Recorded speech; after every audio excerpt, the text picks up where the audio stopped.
He was a living saint, and now he will be obviously among our most honored ancestors. You know, I would sit and talk with John, and he was, you know, the quiet conversations that we would have.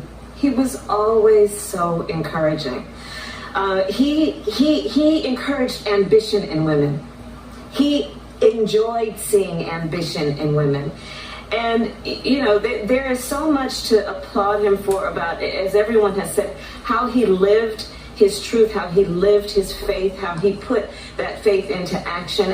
And we have to remember, yes, it was about Bloody Sunday, and you and I and others were there. That was my last big event before the pandemic, was to be there with John, with you and so many others, to walk across the Edmund Pettus Bridge in March.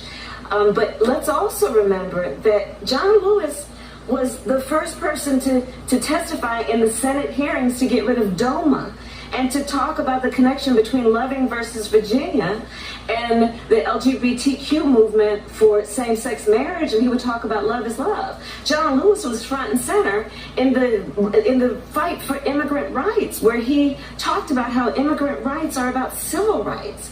John Lewis was part of the creation of the George Floyd Justice in Policing Act. Right. And by the way, Mitch McConnell needs to put the Voting Rights Act, H.R. 4, on the floor for a vote. It's been 225 days, and needs to name it the John Lewis Voting Rights Act.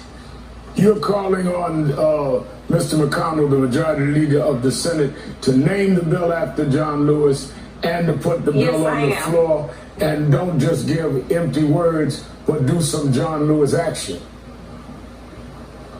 Right, because as we like to say, I'm too busy watching what you're doing to hear what you're saying. So if he wants to make clear his honor for the life, the legacy, the sacrifice, the heroism of John Lewis, put that on the floor for a vote, and let's name it the John Lewis Voting Rights Act.